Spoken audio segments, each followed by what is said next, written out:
여러분 안녕하십니까. 책사TV 책사입니다.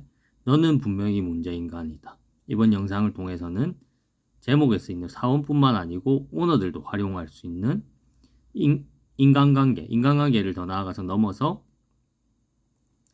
경영이나 회사 운영에 대해서 굉장히 중요한 원칙적인 사실, 어떤 기술이나 처세술 같은 게 아니고 이거는 원칙적입니다. 내가 좋은 사원을 고르고 싶다, 내가 좋은 회사를 고르고 싶다, 내가 좋은 동료를 고르고 싶다 할 때 바로 써먹을 수 있는 굉장히 이제 정석적인 원칙 중에 하나인데요.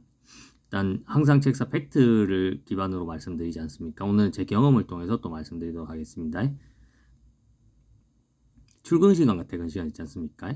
출근 시간 예를 들어 9시로 맞춰져 있다, 퇴근 시간 5시로 맞춰져 있다 이라면은 이거를 뭐 5분, 10분부터 시작해서 이거를 우습게 여기는 인간들, 우습게 여기는 인간들에 대해서 굉장히 경계해야 되고, 여러분들이 오너라면 이런 인간을 채용을 하지 말아야 됩니다. 우습게 여기는 인간을. 그리고 여러분들이 사원이다 이러면은 이렇게 이제 전체적인 사원들이 이렇게 이제 우습게 여기고 돌아가는 회사에는 취업을 되도록 하지 않는 게 좋고, 다른 선택지가 있다면은, 그리고 이제 회사 내에서 아까 말씀드렸듯이 사내 동료를 뭐 성실하고 좋은 동료를 친해지고 싶잖아요. 그러면은 이런 인간은 되도록 형식적이랑은 대하고 깊이 가까이 하지 않는 게 좋습니다. 저도 이제 그런 식으로 삶을 살아가고 있는데요. 5분 10분 넘어서 예를 들어 그 시간이 5분 10분 넘어서 뭐 30분씩 이렇게 된다 그러면은 더 말할 필요조차 없는 거. 이건 말할 필요조차가 없는 겁니다. 그런 거를 또 반복적으로 사람이 보면은 뭐 1년에 몇 번 정도는 실수를 할 수가 있거든요. 늦게 올수록 제 아무리 사람이 철저하다 해도 컴퓨터도 아니고, 그리고 교통사고라는 게 있잖아요. 사람이 나는 이제 최선을 다해서 딱 맞추려고 하는데 주변에서 와서 들이받는 게 있잖아요. 항상 그것 때문에 모든 사람들이 조심하면서 다니긴 합니다만, 그래도 여러분 조심한다고 해서 교통사고가 세상에 하나도 안 일어나지 않죠. 그런 일이 있을 수 있기 때문에 1년에 몇 번 정도는 이해를 한다 이겁니다. 근데 이런 거를 넘어서 이제 뭐 5분 10분 늦은 거를 당연하게 생각하고 출근 퇴근해서, 그리고 퇴근 뭐 5분 10분 일찍 가는 걸 당연하게 생각하고, 그리고 뭐 거기에 대해서 뭐라고 하면은 그 5분 10분인데 뭐 어떠냐, 조금 일찍 가는, 그리고 5분 10분 넘어서 일찍 가는 인간들, 뭐 내가 오늘 일이 있어서 일찍 가는데 무슨 상관이, 이런 식으로 말을 하고, 그리고 특히 두 번째 한 번 더 심화된 팁도 드리겠습니다. 심화된 팁은 어떤 거냐면은 이렇게 이제 늦게 출근하고 늦게 퇴근하면서 남의 일에 지주제 파악은 못하고 남의 일에 간섭하고 남이 이렇게 하고 저렇게 한다 해서 남의 업무나 남의 하는 행동에 간섭하는 인간들은 거의 진짜 인간 말종이라고 보면 됩니다. 책사가 살아온 경험에 비해서. 책사도 이제 여러 가지 회사를 다녀봤는데, 여러 군데 회사를 다녀봤습니다. 근데 아까 제 경험을 통해서 좀 더 심화시켜서 말씀드린다고 했잖아요.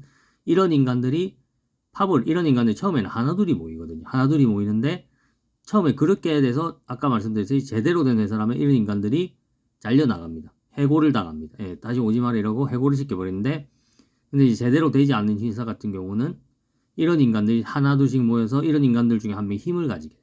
그래서 파벌을 만들게 됩니다.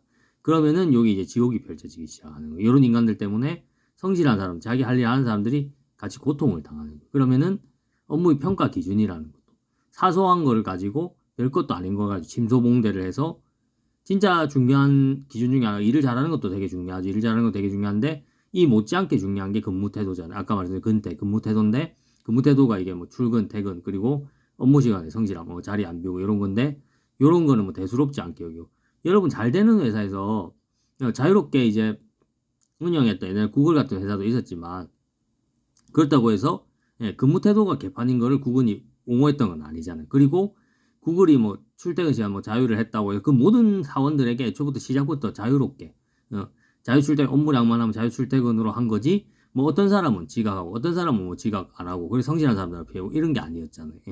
그래서 아예 그거는 미리 정해놓고 한 거였고, 그래서 여러분께 말씀드리자면은 이런 근무 태도를 우습게 아는 인간들은, 그 인간이 관리자든 사원이든 상관없어요. 그런 인간들은 뭐 좋지 않은 인간이고, 그런 회사에서밖에, 그렇게 이제 기강이 개판이 된 회사에서밖에 근무를 할 수가 없어요. 정상적인 회사에서 일할 자격도 없고 일할 수도 없습니다. 그리고 이제 그런 회사는 책사가 아까 경험을 해봤다 했잖아요. 여러 군데 회사를 다니면서 항상 적자예요. 그런 회사 치고 흑자인 회사를 한 번도 본 적이 없어요. 신기하게. 그렇게 해도 회사만 잘 돌아가면 되지. 또 이상한 사람들이 이런 소리 하는데 무식한 사람들이 그렇게 해서 하는 회사 중에, 회사가 큰 회사든 큰 회사도 다녀봤고 작은 회사도 다녀봤는데 흑자가 나는 회사 한 회사도 보지 마. 전부 다 적자입니다. 전부 다 적자. 맨날 적자 청산은 어떻게 하냐. 맨날 그 소리하고 싸우고 있고. 예, 그런 식이었습니다. 그래서 이런 거를 이제 여러분 팁으로 말씀드리고, 일단 이제 출퇴근 시간을 우습게 여기는 인간은 가까이 할 필요, 여러분 사원이시든 관리자이시든 사장이시든 다 통한 얘기이기 때문에 가까이 할 필요가 없고 좋게 여길 필요가 없고, 그리고 구직자이시면은 아니면 이직을 준비하시는 분이시면은 만사를 제쳐놓고 근무 태도를 뭐가 중요하냐 이런 걸 사내 분위기를 가지고 있는 이런 회사는 지원하시지 않는 게 좋습니다. 여러분 성실하면 성실한 인간일수록 우수하면 우수한 인간일수록 이런 세계 내에서는 피해를 볼 수밖에 없습니다. 시청해주셔서 감사합니다.